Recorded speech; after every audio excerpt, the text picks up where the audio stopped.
Welcome to my reflections on the Edexcel Paper 2 for History in 2025. In this video we'll be looking at early Elizabethan England, Anglo Saxon and Norman England, and the American West, and also superpower relations topics. I'm afraid if you do some of the other topics, which fewer schools do, I simply don't know those papers well enough at the moment to pass comment on them, so I'm sticking to the ones that I did the predictions on. Anyway, hopefully you found my revision videos helpful, and this will be an interesting dive into what happened in the exam. Many thanks to those teachers who've provided me with some of the exact wordings for the papers that I couldn't get hold of myself. You've been a big help.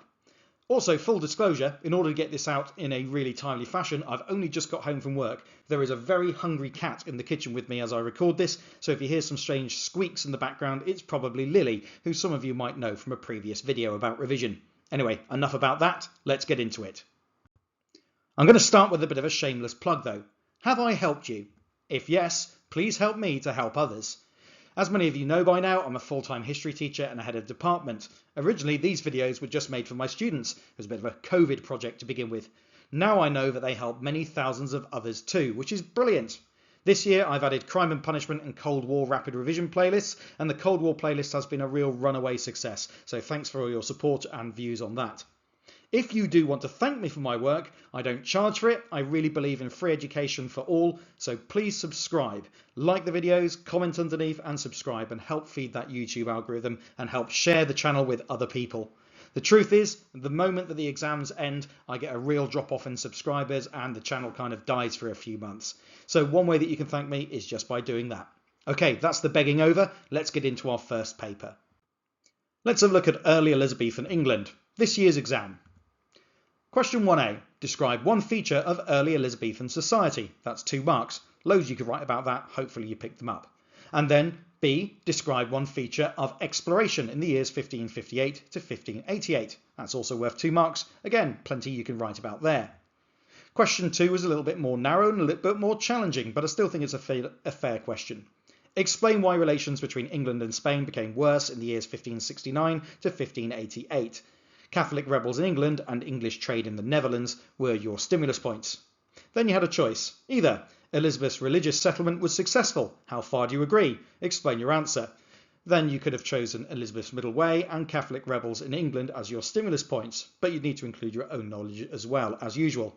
Not a bad question that. If you know about the religious settlement and reactions to it, then you could probably approach that question very successfully for your 16 marks. So it was successful in some ways, it wasn't successful in other ways, and then you come to your overall judgment. Or you could have chosen this one, which, speaking to my pupils, seems to have been the slightly more popular one. The main reason for the increase in poverty in the years 1558 to 88 was the increasing population of England. How far do you agree? Explain your answer. Again, worth 16 marks. Stimulus points were unemployment and bad harvests. I think overall there's more that you could write about this in terms of breadth, but again you do still need to know your stuff. I'm not sure it's an easier question per se, but probably a bit more accessible if you're a bit shakier on some of the knowledge. Let's review the predictions I made. Did any of them come up? Well, the following I all listed as repeated inclusions. Mary Queen of Scots was actually relevant to question 2 this time, but not very directly, so I'm not going to say that that's a truly accurate prediction. What about the Catholic plots? Again, this was relevant to the questions and in fact was a stimulus point for both question 2 and question 3. It's unusual to have the same stimulus point appear in the exam, but actually that happened in the Warfare Through Time one in paper 1 as well. English involvement in the Netherlands was very relevant to question 2 and indeed was a stimulus point for it. And the colonisation of Virginia, that may have been relevant to question 1B, but actually I think more it's about exploration in a more general sense, although it had very broad date ranges on that one there. So actually, these repeated inclusions came up again.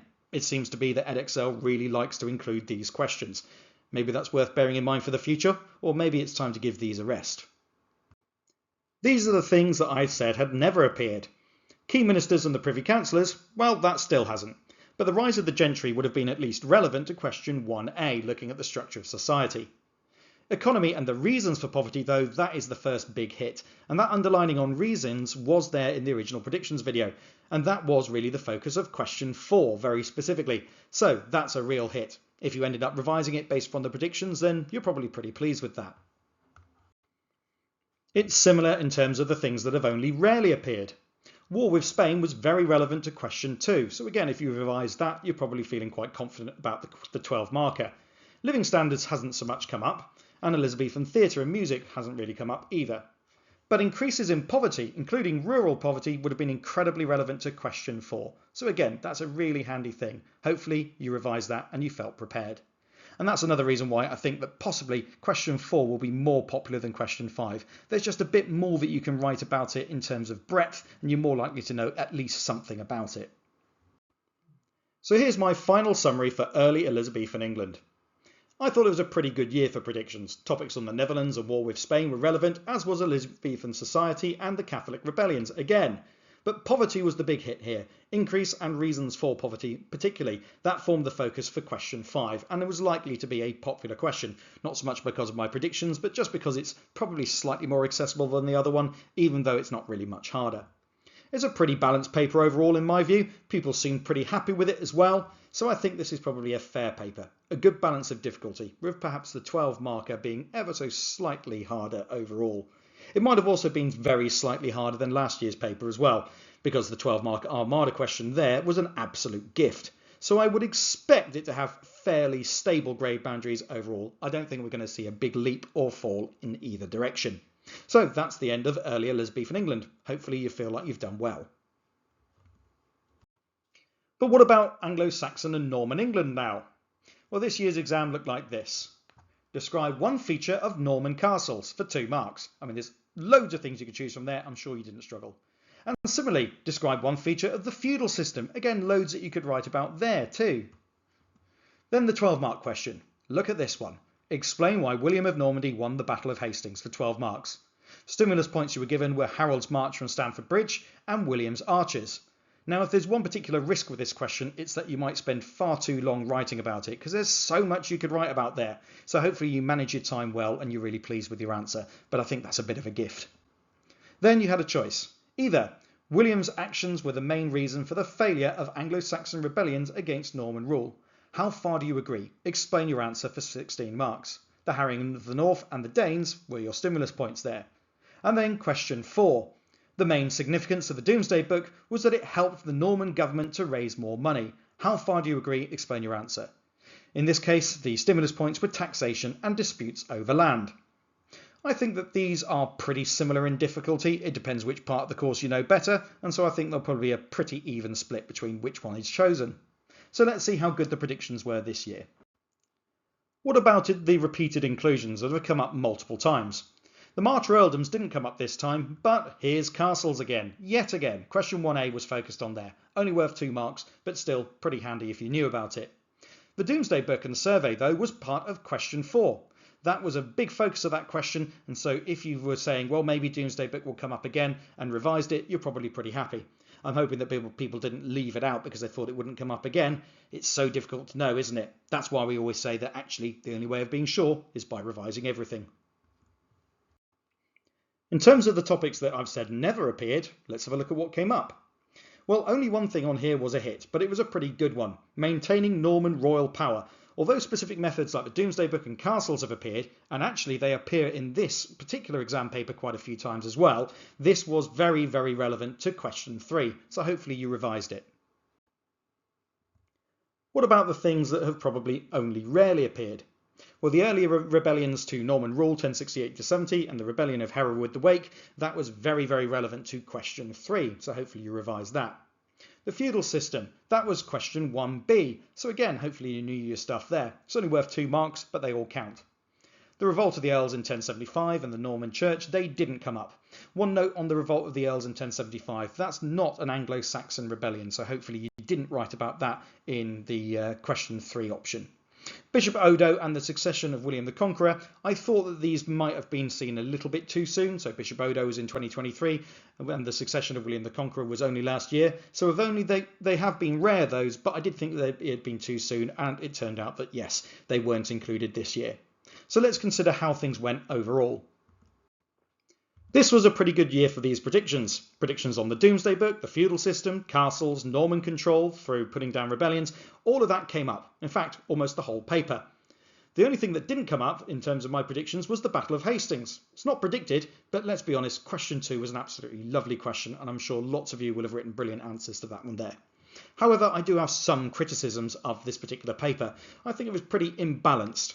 Every single question was about the Norman period. There was no opportunity to demonstrate your knowledge of Anglo-Saxon society or anything that you would have learned in the Saxon part of the course, and that does seem a little bit unfair on those people who might have been stronger on those particular periods.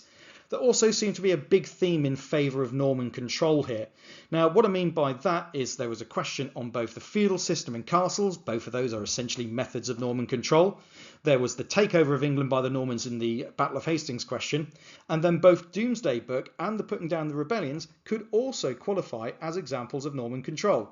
Maybe that's deliberate, but usually the papers are a bit more balanced and broad than that. Not this year, though. Overall, though, those complaints aside, I think it was a pretty fair to even generous paper, as long as your Normans knowledge was good. Grade boundaries might rise to reflect this, but I don't think it'd be anything drastic, because like I say, there will be probably a few people out there who would have been disadvantaged by the imbalanced nature of the paper.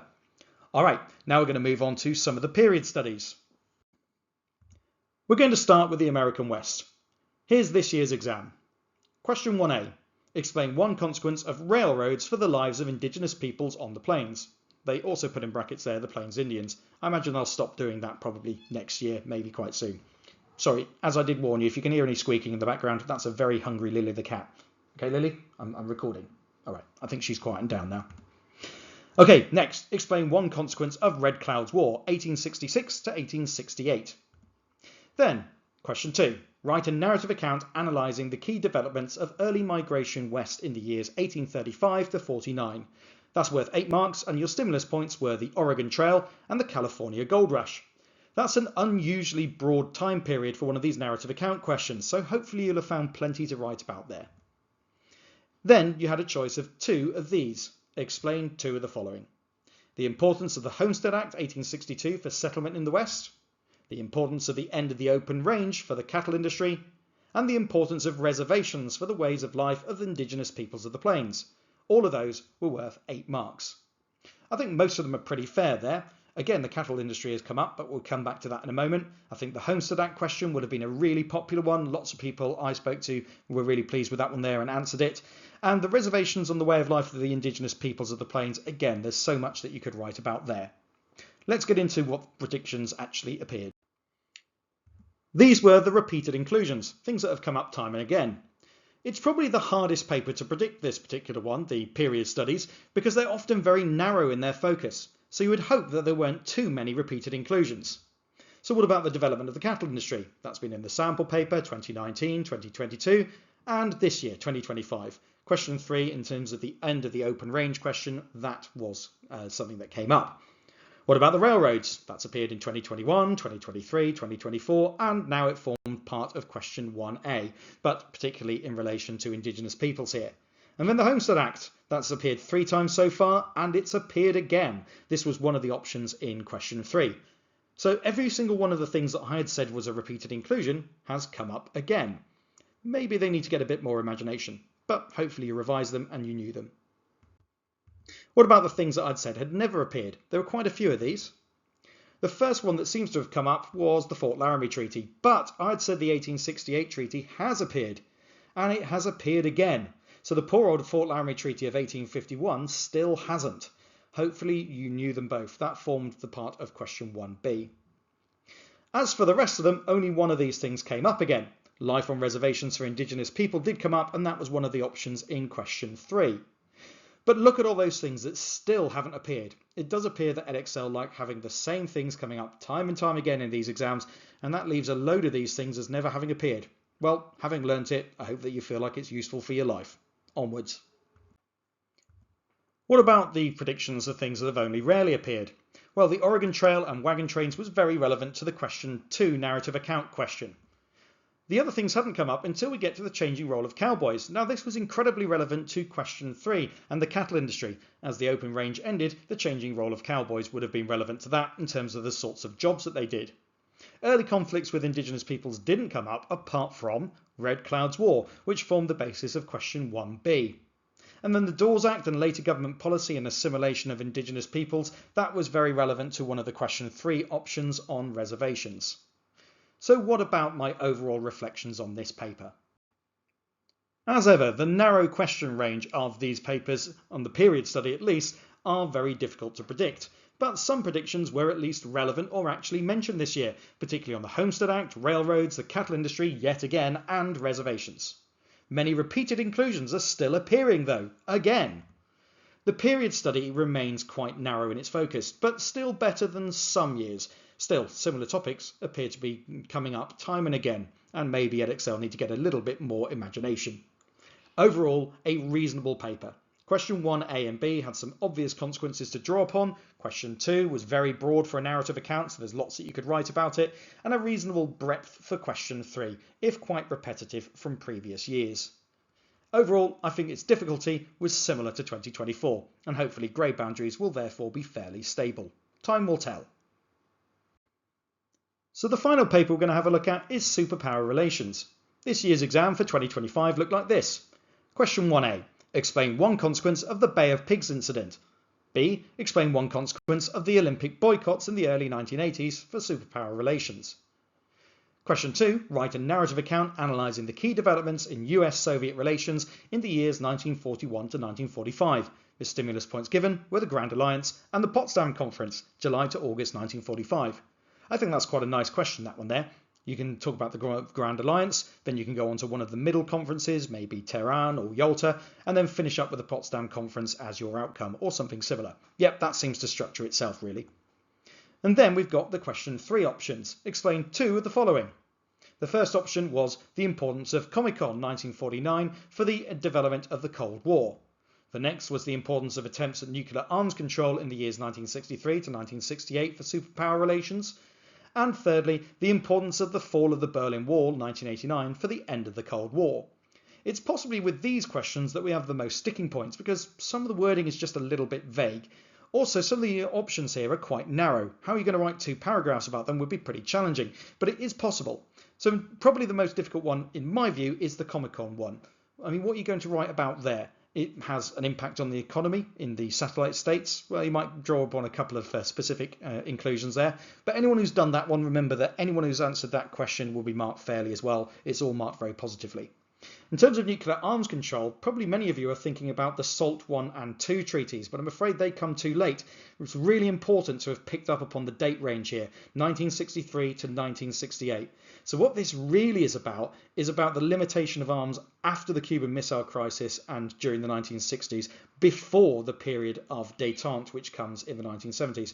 Again, if you can hear squeaking in the background, the cat is very hungry. She's being fed late, but this video is more important. Sorry about that, Lily. Right, she's ignoring me now. And as for the Berlin Wall one, it's right at the end of the course. Yes, there are impacts on it, but what was the importance of the fall of the Berlin Wall? There was a lot of other really important stuff going on as well. So with that one there, I just felt that maybe it was a little bit difficult to relate the importance to the end of the Cold War there. Maybe it's that it's very symbolic. Anyway, remember, if these questions are difficult, they are difficult for everyone, so don't panic. So what about the repeated inclusions? Well, just like the American West topic, there's been a lot of things that have come up time and again in this one here. It's almost like there's a lack of imagination, or perhaps just certain parts of the course really fit the paper. The first is the Grand Alliance and the conferences, and again that has come up again in question 2. It was one of the stimulus points. Cuba and Soviet relations. This came up, specifically the Bay of Pigs. That was in question 1A. Détente didn't come up this year, but the invasion of Afghanistan sort of did, because one of the consequences of the invasion of Afghanistan was the US boycott of the 1980 Olympics, and that would have been relevant to question 1B. In a similar vein, I could just about say that Reagan was relevant because of the 1984 Olympic boycott. But again, that's maybe clutching at straws a bit. The big predictions here are those first 2, the Grand Alliance and the Bay of Pigs. What about things that have so far never appeared? Ideological differences. Communism versus capitalism. I've always thought that this is really more about context, and it's not come up specifically again. Kennedy's Berlin visit still hasn't come up. But the events and consequences of the Cuban Missile Crisis are really relevant here. Although the Cuban Missile Crisis is not mentioned in the paper, the Nuclear Test Ban Treaty of 1963 and the Nuclear Non-Proliferation Treaty of 1968 were both incredibly relevant to question 3 in terms of the second option. In fact, these are the 2 main things that I would have written about in my 2 paragraphs if I was going to answer that 8-mark question. Reagan and Gorbachev's relations, though, that still hasn't come up. Hopefully you did revise the consequences of the Cuban Missile Crisis, though. But what about the things that have only rarely appeared? Well, this year, Comic-Con actually came up. That was part of question 3, option 1. So if you were confident on that, maybe you chose to write about it. But also, the next thing that came up was the Olympic boycott. Now you'll notice here, I've listed that as part of the reactions to the Soviet invasion of Afghanistan, but this actually formed the focus in and of itself of question 1b. I'll come back to that in a moment, but still a couple of things on there did come up. So what are my final thoughts about it? Well, to be honest with you, this is the exam that I've agonised over the most. It was a bit of a strange one, but I don't think it was necessarily too bad. As always, it's really hard to predict these papers, but certain events had relevant consequences that did come up, and I'm going to return to that point. So for example, the Afghanistan invasion, one of the consequences of that is the Olympic boycotts. That came up. The Cuban Missile Crisis, one of the consequences of that was the 60s arms treaties, you could argue, and that came up too. But some predictions directly appeared, including Comic-Con, the Bay of Pigs, and the Grand Alliance and conferences. Questions were fairly well spread across the whole topic, and that's a real positive. Not as narrow in range in terms of the years as some that we've seen before. But as I've said, the focus of the questions was, frankly, a bit weird. Some things that are usually consequences of bigger events were the named event in the question. So maybe this seems a little bit back to front. So instead of there saying what was one of the main consequences of the Afghanistan invasion, it's saying what's one of the consequences of the Olympic boycotts, which to me is a consequence of the invasion. And similarly, you're being asked about the 60s arms treaties rather than the Cuban Missile Crisis itself. I imagine very few teachers would have taught it in that particular way. Maybe I'm wrong. The only teaching of this I've done is my rapid revision videos. Let me know in the comments if that was something that affected you though. Certain questions did seem quite narrow and niche as well. Hard to get lots down about Comic-Con for 8 marks and the Berlin Wall in terms of its wider importance, but maybe that's just my relative inexperience with this topic. Again, you can let me know. So I think that this was possibly trickier than some other papers, but not drastically so. Remember, the grade boundaries will definitely be fair in this respect. So if this was a tricky paper, if lots of people found it difficult, then that will be reflected in the grade boundaries. But actually, if you know your stuff and if you read those questions really carefully, I think you can still get a fantastic mark with this one here. And there were certainly bits I did like about it. So let's sum up my final points then. Paper 2 is done. However it went, time to move on to paper 3, the last one left. Don't dwell on it. And in particular, hopefully I've not mentioned anything in this video which has made you panic and wish that you had written something else down. Now, a reminder that I've got playlists for USA conflict at home and abroad, so that's the civil rights and Vietnam playlists, and Germany 1918 to 1939. You can find the links to those playlists in the description. Also, check out my predictions video for paper 3 topics. Again, that might help you to focus your revision. Again, there's a link in the description. The next exam is paper 3. That's on Tuesday the 10th of June, and as I record this, that's only a few days away. So the best of luck, get some more revision in, and I'll look forward to seeing your comments later on. Hope you found this helpful. If you did, you know what to do.